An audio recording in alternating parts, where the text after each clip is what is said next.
was recently asked about some of the top signs of a divorce, or how do you know when it's right?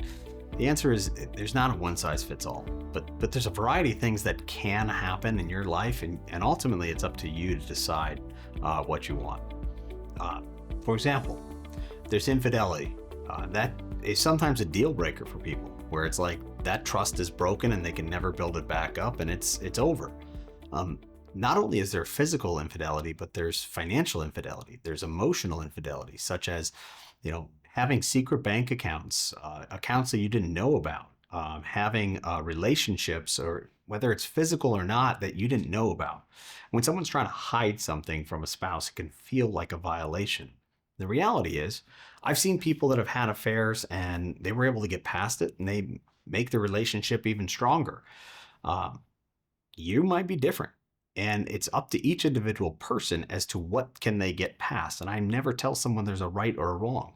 The reality is you got to work on you.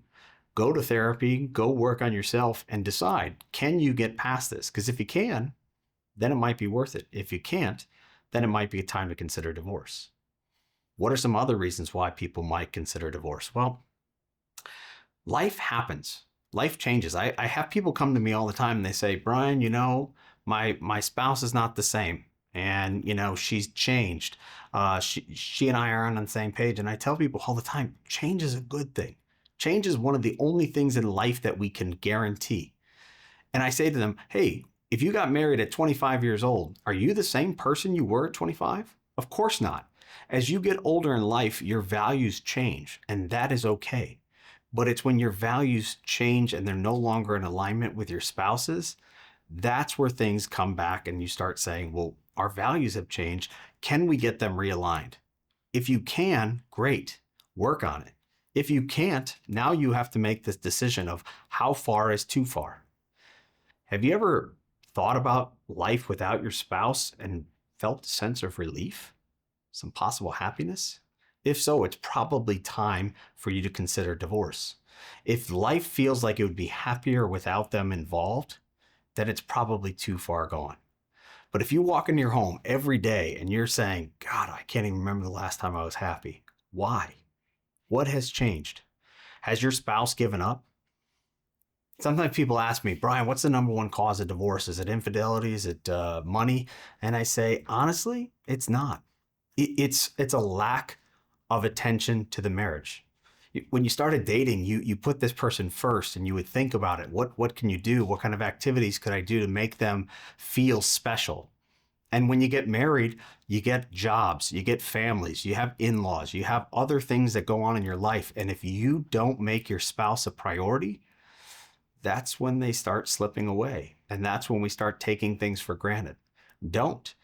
If you want to save your marriage, then work on your marriage. Work on your spouse. Work on making them a priority in your life.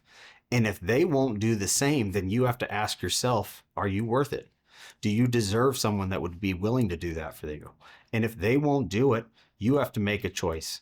Are you willing to accept this, or are you saying no, and I want to move on? I want to talk a moment about marriage counseling, because some people don't understand what the point of it is.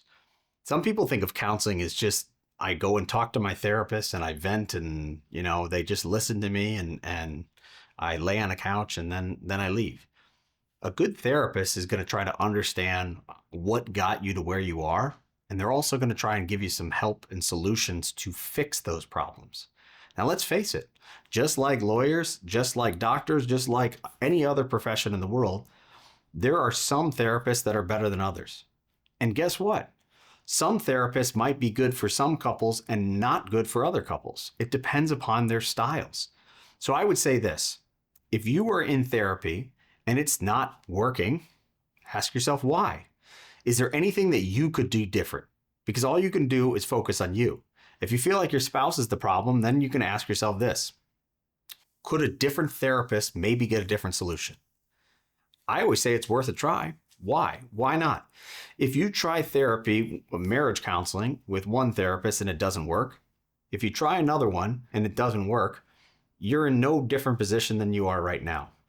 Now you know that we've tried multiple counselors. This is not going to work. The gap is too far. Now you know it's time to go forward. Now you can look yourself in the mirror and say, I think that I did everything possible to save my marriage before I took this dramatic step. Now, I'm not saying that you have to go to therapy if you don't want to. If you don't want to do marriage counseling because something happened that you don't want to save the marriage, that's okay too. It's really important that you get in touch with what you want and you are okay with whatever decision you want to make. I want to talk about the lack of physical intimacy and how it can lead to the end of a marriage. Oftentimes people say, well, my spouse is not intimate with me anymore and it's her fault. She won't do this, she won't do that. And I tell them it's not that simple. There's a great book out there called The 5 Love Languages that in fact we keep in our office because we want to give to people. You see, everyone speaks a primary love language, and I'd be doing it a disservice if I tried to explain it all in depth, but everybody has a love language. If you don't understand your spouse's primary love languages and how they feel love, you could be ignoring a major component of your marriage. You see, when people feel loved, they're more likely to be intimate. When they don't feel loved, they're more likely to go away. And if you don't satisfy your spouse's love language, that's what's going to make them withdraw. That ultimately also leads to infidelity. You see, it happens sometimes on that where people say it just happened, but it didn't just happen. You see, what happened is somebody else starts filling that emotional need and they don't even realize it. And then they start developing a bond that ultimately leads to infidelity. And what's really important is, do you know your love language? Do you know how you feel loved?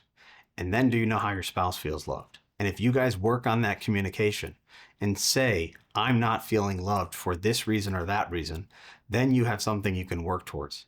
But if you ignore it, it's going to lead to withdrawal, it's going to lead to resentment, and then you're going to end up coming into my office, which you could avoid.